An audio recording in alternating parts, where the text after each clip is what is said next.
नमस्कार।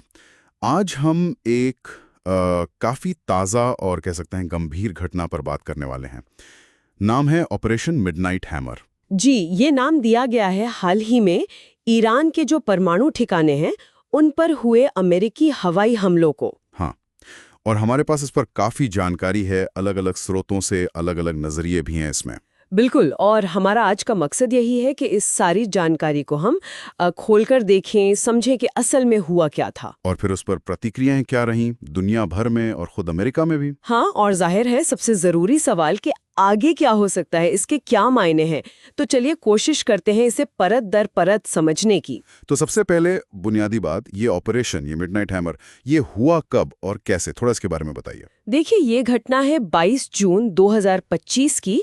सुबह का वक्त था ईरान के लोकल टाइम के हिसाब से, करीब 2:10। अच्छा, सुबह-सुबह। हाँ, बिल्कुल। और अमेरिका ने इसके लिए इस्तेमाल किए B-2 स्टेल्थ बॉम्बर्स।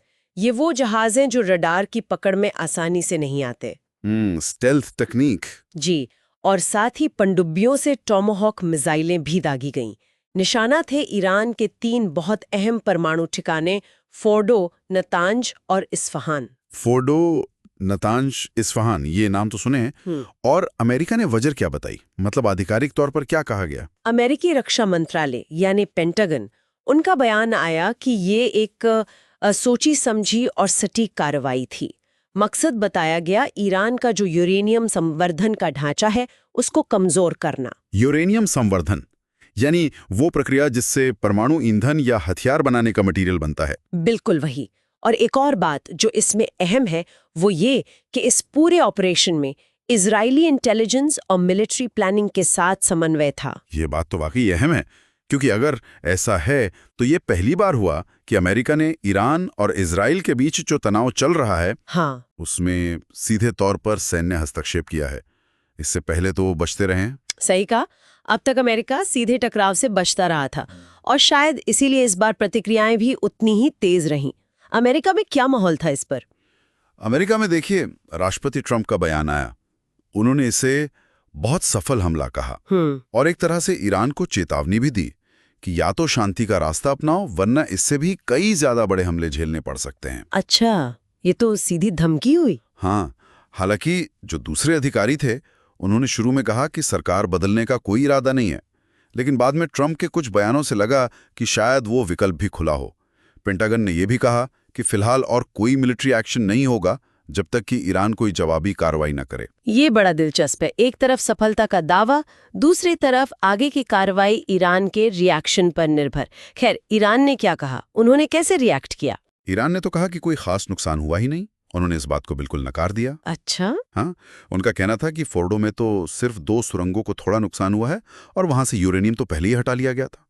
ये उनका दावा है। ये दावा कितना सच है कहना मुश्किल है। बिल्कुल, लेकिन हाँ, उन्होंने बदला लेने की कसम जरूर खाई और इशारे किए कि शायद हॉर्मुज जलडमरू मध्य को निशाना बनाया जा सकता है। ओहो, हॉर्मुज स्ट्रेट तो बहुत ही संवेदनशील है। दुनिया का काफी तेल व्यापार वहीं से होता है। हाँ, और साथ ही ईरान ने अपनी फौजी चौकसी भी बढ़ा दी है। तो एक तरफ इनकार, दूसरी तरफ धमकी और तैयारी। ये दिखाता है कि कैसे इंफॉर्मेशन वॉरफेयर भी चल रहा है। खैर, बाकी दुनिया का क्या रुख रहा है इस पर? ज्यादातर देशों और बड़े संगठनों ने, जैसे आप सोच सकते हैं यूएन, यूरोपियन यूनियन, चीन, रूस, सब ने चिंता जताई और दोनों तरफ से संयम बरतने की अपील की। सबको डर यही है कि ये मामला बढ़कर पूरे मिडिल ईस्ट में न फैल जाए। जाहिर है, चिंता तो होगी ही। अच्छा, अमेरिका के अंदर की राजनीति का क्या? वहां तो जरूर अलग अलग राय होगी। हाँ बिल्कुल, वहाँ तस्वीर बटी हुई नजर आई। रिपब्लिकन पार्टी के जो नेता हैं, जैसे senator Lindsey Graham, speaker Mike Johnson, उन्होंने तो हमले का पूरा समर्थन किया। अच्छा। लेकिन डेमोक्रेट्स जैसे हाउस लीडर हकीम जेफरीज और सेनेटर टेमी डकवर्थ, उन्होंने इसे असंवैधानिक बताया। असंवैधानिक? किस आधार पर? उनका मुख्य ऐतराज ये था कि राष्ट्रपति ने इतनी बड़ी सैन्य कार्रवाई करने से पहले कांग्रेस से मंजूरी क्यों नहीं ली। ये एक बड़ा संवैधानिक सवाल खड़ा हो गया। हाँ, ये वॉर पावर्स एक्ट वाला मुद्दा है शायद। बिल्कुल। और इसी से जुड़ा एक और सवाल उठा खुफिया जानकारी को लेकर। हाँ, ये मैं पूछने ही वाली थी। क्या ये पक्का था कि ईरान वाकई परमाणु बम बनाने के एकदम करीब पहुंच गया था? क्योंकि यही तो एक मुख्य वजह बताई गई थी हमले की। यही तो बात है।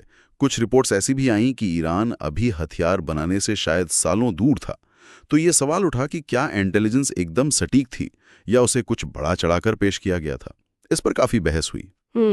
ये इंटेलिजेंस की विश्वसनीयता का सवाल तो बहुत गंभीर है, खासकर ऐसे मामलों में। तो अब आगे क्या लग रहा है? स्थिति तो काफी तनावपूर्ण है।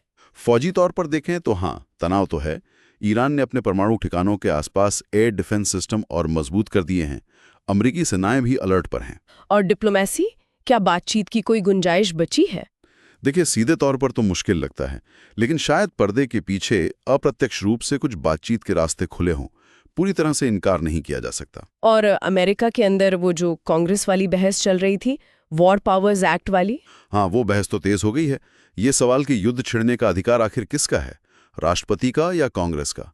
ये अमेरिकी संविधान की मूल भावना से जुड़ा सवाल है और इसके नतीजे दूर तक जा सकते हैं। और क्षेत्रीय स्तर पर ईरान बदला लेने की बात कर रहा था, वो कैसे हो सकता है? खतरा यह है कि ईरान शायद सीधे अमेरिका पर हमला ना करे, बल्कि अपने जो समर्थक गुट हैं अलग अलग देशों में, जिन्हें प्रॉक्सी कहते हैं, जैसे लेबनान में हिजबुल्ला है या यमन में हूथी, हाँ, उनके जरिए कोई कार्रवाई कर सकता है, या फिर सीरिया इराक जैसी जगहों पर तनाव बढ़ सकता है, या फिर वही हॉर्मुज जलडमरू मध्य में कुछ हो सकता है। संभावनाएं कई हैं। तो कुल मिलाकर अगर हम देखें तो ये 22 जून 2025 का जो ऑपरेशन मिडनाइट हैमर है, ये एक बहुत बड़ा मोड़ साबित हुआ है। अमेरिका ने सीधे ईरान के परमाणु कार्यक्रम पर हमला किया, हाँ, जिससे ईरान इजराइल का तनाव और ज्यादा बढ़ गया है, और उसके असर, जैसा हमने देखा, पूरी दुनिया में और खुद अमेरिका के अंदर भी महसूस किए जा रहे हैं। बिल्कुल सही कहा।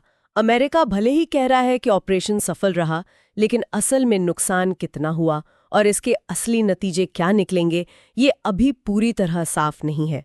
आने वाले कुछ दिन, कुछ हफ्ते बहुत अहम होंगे। हमें देखना होगा कि ईरान का अगला कदम क्या होता है। अमेरिकी कांग्रेस में ये बहस किस मोड़ पर जाती है और क्या कूटनीति कोई रास्ता निकाल पाती है या नहीं। जी। और जाते जाते एक सवाल शायद हम सबके सोचने के लिए छोड़ सकते हैं। हाँ, बताइए। कि जब किसी देश के परमाणु इरादों जैसी इतनी संवेदनशील खुफिया जानकारी पर अलग-अलग रिपोर्ट्स हों, मतभेद हों, तो उस इंटेलिजेंस पर कितना भरोसा किया जा सकता है? बहुत जरूरी सवाल है। और ये स्थिति भविष्य में अगर कभी ऐसी प्रीएम्प्टिव यानी रोकथाम के नाम पर सैन्य कार्रवाई करने की नौबत आए, तो उसके सही या गलत होने के पैमाने को कैसे प्रभावित कर सकती है? ये वाकई सोचने वाली बात है। इंटेलिजेंस की सटीकता और उसके आधार पर लिए गए फैसलों के परिणाम कितने गहरे हो सकते हैं।